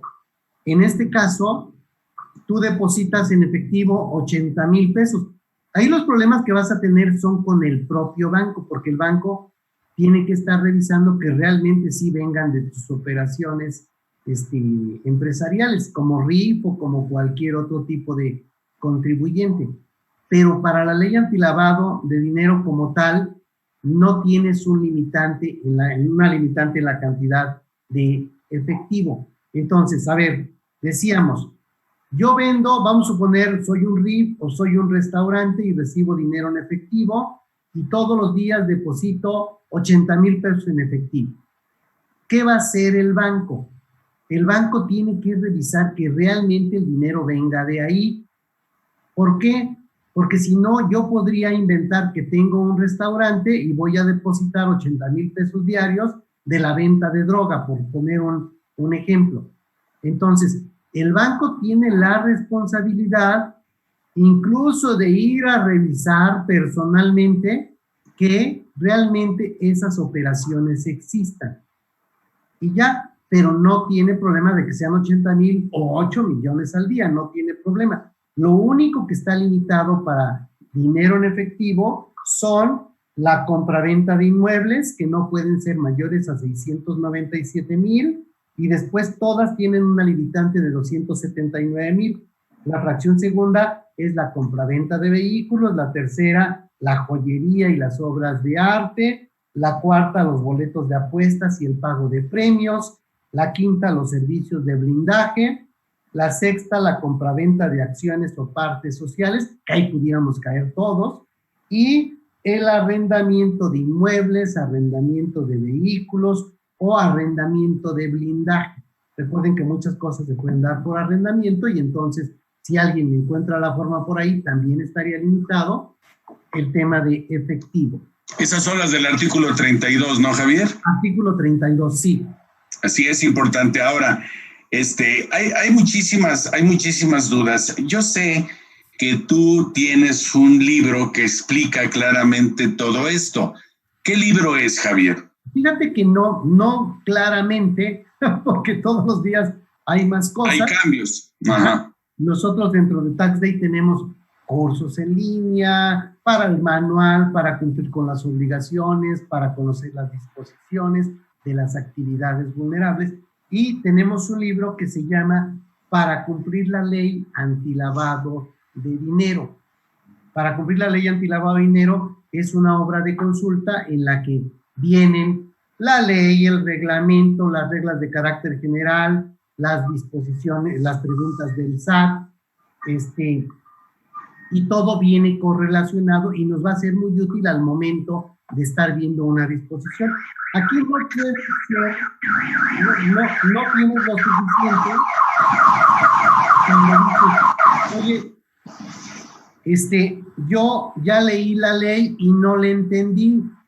Oye, no te preocupes ni siquiera por entenderle. Aquí lo importante es que está la ley, después viene el reglamento, después vienen las reglas de carácter general, y cuando ya le entendiste, yo te diría, no te preocupes, todavía no ves los criterios de la unidad de inteligencia financiera. Lo que manda, si estuviéramos jugando baraja, aquí el póker de haces es lo que dice la unidad de inteligencia financiera. Con su infinita inteligencia, ¿verdad? Ellos dicen eso y eso es lo que aplica. Entonces, habrá que tener en cuenta todas estas disposiciones para cada una de las actividades vulnerables. Entonces, y eso es de alguna forma no es cambiante, y no sé si la unidad de inteligencia financiera se pueda ver o leer o saber cuáles son sus criterios que está llevando a cabo. ¿Sí se puede saber, Javier? Sí, todo es dentro del superportal. S de super, P de portal, SP y después PLD. sppld.sat.gov.mx. O sea, decíamos que el SAT es bipolar y que una parte del SAT cobra impuestos y otra parte del SAT obtiene información para la unidad de inteligencia financiera. Incluso tienen dos páginas de internet por separado. Entonces tenemos que tener por separado la parte de el SPPLD. Entonces, si ustedes se meten a super portal de prevención de lavado de dinero, sppld.sat.gov.mx, ahí vamos a encontrar mucha información. Además, la persona que está como responsable, en este caso ante la ley, tiene necesidad obviamente de conocer, aunque sea en forma genérica, todos estos lineamientos, ya que se encuentra obligado a responder y estar al frente de cualquier revisión, ¿no? Sí, fíjate que nada más para comentar, el libro lo pueden conseguir directamente en Tax Day, si buscan en Tax Day ahí lo pueden adquirir, o lo pueden comprar en Amazon. Este libro ya no tarda mucho en agotarse y no se ha sacado una nueva edición porque estamos esperando que se hagan muchos cambios a la ley antilavado de dinero. Vino Gafi y nos dijo, oigan, no inventen, están reprobados. O sea, su ley ni siquiera pide que los representantes tengan capacitación. Y tú dices, no manches, tan mal está la ley, pues sí. Entonces, sí tiene adolece de muchas cosas. Actualmente se dice que hay muchas, ¿cómo le llaman? Oportunidades, factores de oportunidad, hay muchas, así como cuando decíamos en nuestros tiempos, mi querido maestro, tiene muchas estupideces, ahora dicen hay muchas áreas de oportunidad, ¿no? Bueno, la cosa es que está llena de estupideces, pero ahora está llena de áreas de oportunidad, y una de ellas es que no tiene la obligación de capacitarse el que es un representante. Imagínense eso. Entonces yo podría poner como representante de prevención de lavado de dinero a una persona que no tiene la menor idea del tema y entonces pudiera hasta eventualmente terminar en la cárcel ese representante cuando se hagan operaciones con dolo o mala fe. O sea, obviamente hay muchas multas, las multas son cuantiosas, pero el principal problema que puede llevar a un tema penal es cuando la empresa está haciendo que se lave dinero de alguna forma sabiéndolo. Y entonces ahí el representante sería el que va a pagar con cuerpo mático. Y dice, es el que tiene que estar al pendiente de todo el cumplimiento, tanto de los avisos como el de guardar la información de esos proveedores, de esos clientes. Tiene que guardar la información de muchos de acuerdo a cada uno de los del articulado del 17 o de las fracciones del artículo 17, cuidando los montos junto con el artículo 32 y obviamente el 18 las obligaciones y el 21, que son básicamente donde rodea todo un conocimiento más o menos genérico.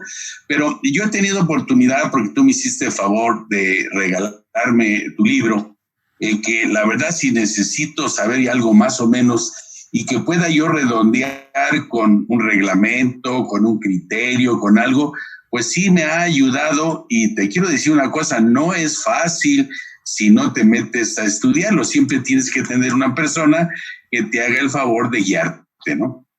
Así, y es desafortunado que lo hayan hecho tan difícil. O sea, no sé si estés de acuerdo, mi querido maestro, lo ideal sería que fuese fácil, pero en México, ¿para qué hacerlo fácil si lo podemos hacer difícil? Entonces se ha convertido en algo tortuoso. Sí, además todo el mundo cree que esta ley es una ley fiscal. No es una ley fiscal, es una ley administrativa, ¿de acuerdo? Porque la procedencia puede ser lícita o puede ser ilícita. Primero es el no pago de impuestos, por supuesto, de donde venga la licitud o la ilicitud, ¿sí? Ya después va casado la Secretaría de Hacienda, te agarra por discrepancia fiscal. Ya si viene la ilicitud del origen, ya te va a la unidad de inteligencia financiera, que es diferente, que creo que también depende de la Secretaría de Hacienda, ¿no? Así es. Aquí, de ese rato, mencionaba una de las personas que nos hace el favor de escucharnos, decía, oye, tú tienes que identificar siempre a tu cliente para que no vaya a lavar dinero. Y yo decía, en términos generales, oye, yo debo de cumplir con la ley, con las obligaciones, aportar datos útiles para posibles investigaciones y todo. ¿Qué pasa si las autoridades, esa información que yo les mando, no le dan el uso correcto? Entonces, pues de nada sirvió tanto trabajo. Entonces, yo tengo que hacer lo que a mí me corresponde y yo aviento el balón para el otro lado y del otro lado ellos tendrán que estar revisando qué pasa. Ajá. Entonces, van a decir, oye, es que Jesús Milla tiene compras de casas, tiene compras de autos de lujo, o sea, gasta dinero como si fuera el doctor, no doctor, ¿verdad? Claro. Sí, oye, ¿qué es lo que pasa? Entonces, en la unidad de inteligencia financiera empezarían a revisar y dirían, espérate, es que él tiene ingresos de este lado, tiene ingresos de esto, entonces lo que gasta es congruente con su nivel de ingreso. Ajá. Ellos pudieran incluso llevar un perfil en este caso de Jesús Milla para decir, oye, no inventes, él estaba muy tranquilo y de repente empezó a tener operaciones que no van con su perfil de comportamiento. Entonces, en ese momento pueden iniciar investigaciones y van a buscar si aportamos elementos útiles nosotros al momento en que rentó una casa en 200,000 pesos, al momento en que compró joyas muy caras, al momento en que está blindando sus carros, está blindando su casa. O sea, son cosas que me pueden llevar ya a una investigación. Ya la unidad de inteligencia financiera le pasaría al Ministerio Público Especializado dentro de la PGR, la FGR actualmente, para que inicie la investigación policíaca. Pero eso son como cosas que no nos corresponden a todos. Aquí el tema sería, oye, ¿quiénes serían los más interesados en entender todos los temas de lavado de dinero?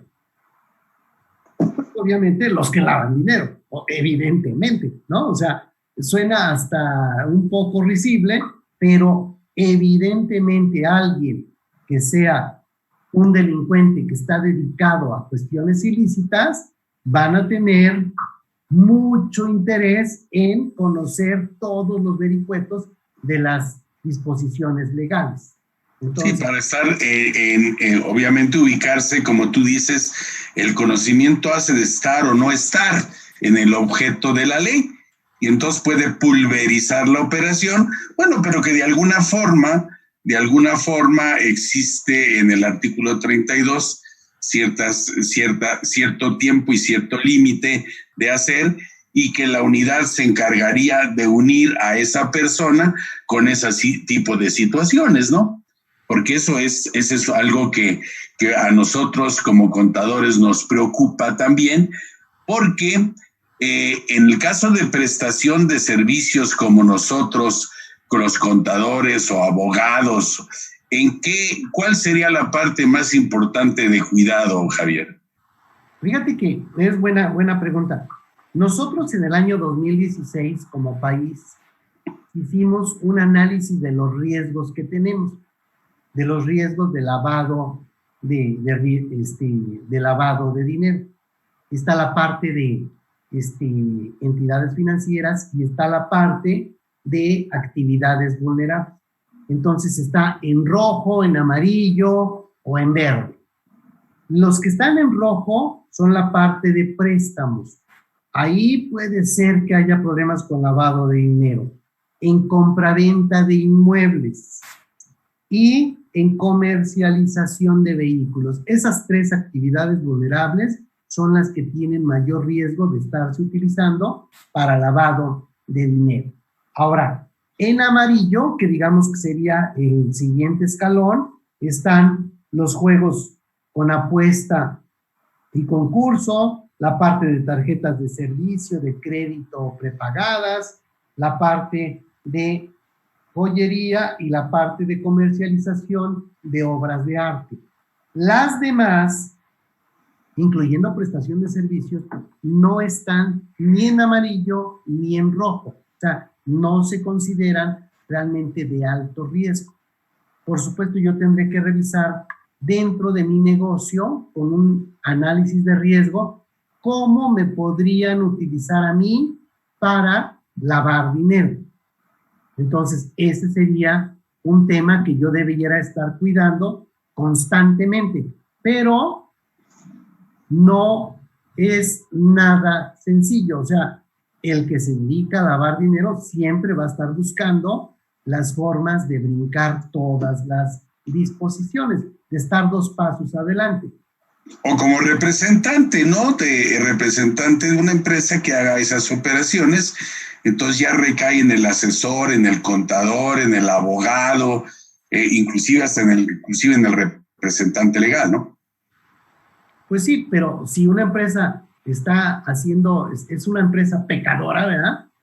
Evidentemente su representante va a ser una persona que tú dices, oye, no inventes por qué está esta persona de representante, si es una persona que es un office boy o es una persona que es de intendencia. Ya desde ahí tú podrías decir, no inventes, esta empresa como que tiene cola que le pisen, tan es así que está actuando de forma sospechosa, ¿no?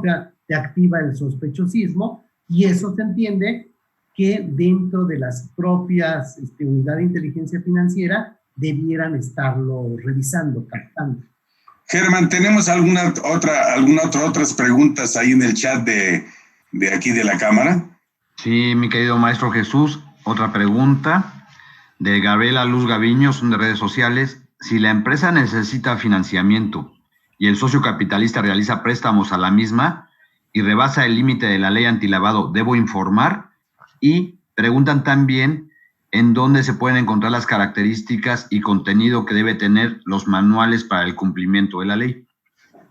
son estas dos que tenemos, Javier. Sí, muchas gracias. En el caso del préstamo de un socio, primero, ese préstamo debe llegar bancarizado, o sea, el socio me prestó dinero desde su cuenta de cheque. O sea, me hizo una transferencia, me dio un cheque. Eso ya me permite que el riesgo de lavado de dinero se haya reducido. Si me lo dio en efectivo, ya tengo un problema, aun y cuando no hay una limitante para préstamos en efectivo. Aquí yo estoy recibiendo un préstamo en efectivo que podría llevarme a tener que poner un foco rojo, aun y cuando no hay una limitación expresa al respecto. Entonces, hay un criterio de la Unidad de Inteligencia Financiera que nos dice qué pasa cuando se tienen estos préstamos con socios o accionistas para que no se considere actividad vulnerable, o para que, considerándose actividad vulnerable, no se deba presentar el aviso, pero sí se tienen que tener los expedientes, ¿no? Tendría que tener el expediente de identificación del socio, tendría que tener el expediente de identificación de la actividad vulnerable, en este caso de los préstamos, pero pudiéramos librar la parte de tener que presentar avisos o de caer en la actividad vulnerable. Fíjate que es importante lo que estás diciendo, porque una cosa es que yo tenga toda la documentación necesaria de la persona, vamos a suponer una joyería que compra oro, compra oro y llega alguien y alguna cantidad importante, tiene que tener toda un expediente de esta persona con relación a independientemente del aviso, que son dos cosas diferentes porque son dos límites. Uno es el límite que sería el tener toda la información de la persona que está teniendo las transacciones, y otra es que pasando este límite la obligación de informar estas operaciones, ¿no? Son dos cosas. Sí, es muy probable que, vamos a suponer que este socio me estuviera prestando dinero en efectivo, no voy a tener una limitante en la parte de préstamos porque la obligación es para el otorgante de préstamos, pero tendré que cumplir con la obligación de presentar el aviso cuando exceda de 600,000 pesos en efectivo en el mundo fiscal. Entonces ahí se tiene otra operación. Vamos a suponer que una persona que se dedica a cuestiones ilícitas tiene mucho dinero en efectivo y anda buscando cómo colocarlo. Tú dices, oye, te presto dinero en efectivo y tú me lo tienes que pagar ya bancarizado. Entonces, ahí estaría ya tratando de entrar a una de las etapas de lavado de dinero. Está colocando el dinero para irlo integrando, pero ya bancarizado. Incluso en una religión, ¿verdad? Una investigación en Estados Unidos, decían que esta religión, grupo religioso, te decía, oye, yo te presto dinero, ¿cuánto necesitas? Hasta 200,000 pesos te presto, dime para qué, etcétera, y ahí está. Te daban el dinero en efectivo y para pagar tú tenías la obligación de abrir una cuenta de cheques, depositar a tu cuenta de cheques y pagarme de tu cuenta de cheques. Lo que estaban logrando era ocultar las operaciones con dinero en efectivo. Habrá que tener mucho cuidado entonces de que no vayamos a caer en este tipo de situaciones. Lo peor, no hagamos cosas buenas que parezcan malas, porque no sería la idea decir, oye, segurito que están lavando dinero, etcétera, pero es muy probable que digas, no, simplemente esta persona pues no confía en los bancos, punto, y entonces tiene su dinero en el colchón y agarra su dinero y te lo presta y luego se lo pagas y luego te lo presta y entonces se van dando ahí muchas operaciones que no necesariamente son ilícitas, que no necesariamente son cosas que tengan que ver con lavado de dinero, pero que eventualmente sí pudieran verse mal o pudieran llevar a investigaciones. Ahora, si yo, por ejemplo, a una SOFOM le doy dinero en efectivo para que lo invierta, por ejemplo, en lo que hace la SOFOM, también la SOFOM tenía la obligación de informar, porque ya sabes que el banco también tiene la obligación de informar cuando la operación no es normal o cuando rebasa inclusive de 15,000 pesos, ¿no? Eso siempre ha existido. También tendrían la obligación, una que no es bancarizada como la SOFOM, porque hay de dos tipos, de informar de que yo estoy aportando dinero o una caja de ahorro. No, pensemos en la SOFOM. La SOFOM está supervisada por la Comisión Nacional Bancaria y de Valores, y entonces le aplican las disposiciones de la Ley General de actividades y operaciones auxiliares de crédito, y ahí se van con todo este rollo. Sin embargo, en este caso, la limitante para las aportaciones de los socios es la que aplica del artículo 17. Entonces, pudiera ser que la SOFOM esté cayendo para efectos de la supervisión de la Comisión Nacional Bancaria y de Valores en toda la información que tiene que proporcionar allá, pero que también cayera en algunas fracciones del artículo 17.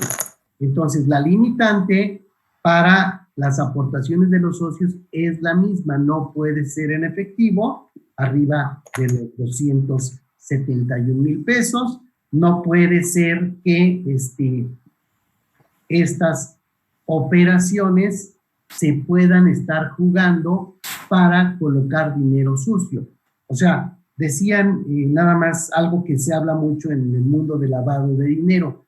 Oye, ¿dónde esconderías un árbol? Oye, tengo que esconder un árbol, ¿dónde lo esconderías? Y la respuesta es, pues en el bosque. O sea, claro, tienes un árbol, lo escondes en el bosque y ahí, entre tanto chingado árbol, ¿verdad? Pues te va a dar cuenta que está ahí un árbol más. Entonces, por eso es que está tan supervisado el mundo financiero, porque alguien que tiene dinero trataría de lavarlo escondiéndolo en el propio bosque, en el propio mundo financiero. Claro. Bien, bueno, pues el tiempo es inexorable, Javier, ya llevamos 2 horas. Entonces, es muy padre platicar contigo, mi querido maestro. Como platicábamos antes de cuando estábamos planeando este programa, que es un poco complicado porque aunque son 2 horas, la audiencia se mantiene por el tipo de tema y por este tema tiene muchísima gente, inclusive tu servidor, que más o menos estudia las cosas, tiene muchísimas dudas al respecto. Entonces, yo te pediría un favor, yo creo que esto sí nos puede llevar a que busquemos ya para el próximo jueves, si me haces el grandísimo favor de apartarme la fecha, de ver temas ya muy claros como habíamos tratado en la plática, que sería el préstamo en todo su entorno, el arrendamiento en todo su entorno, el donativo en todo su entorno, que son los más fuertes ahorita, o los focos, como tú decías, los focos rojos que están revisándose para que todas las personas que nos hacen favor de estar con nosotros, bueno, pues conozcan ya más, en forma más precisa, y ya con todos los datos que se tienen que tener o que se tienen que avisar, verlo. ¿Nos podrías hacer el favor de estar el próximo jueves, Javier? Con mucho gusto, mi querido maestro. Acuérdense nada más que el que nada sabe, nada teme. Sí, claro. Más broncas vamos a tener, ¿no? Claro. Cuando estés ahí en la noche con tu esposa, te va a ver cara de y este desgraciado, ¿ahora de qué está preocupado? Dice, no, claro. Cosas de lavado de dinero. Terrible. Bien. Muchísimo gusto, mi querido maestro. Muchísimas gracias, Javier, y bueno.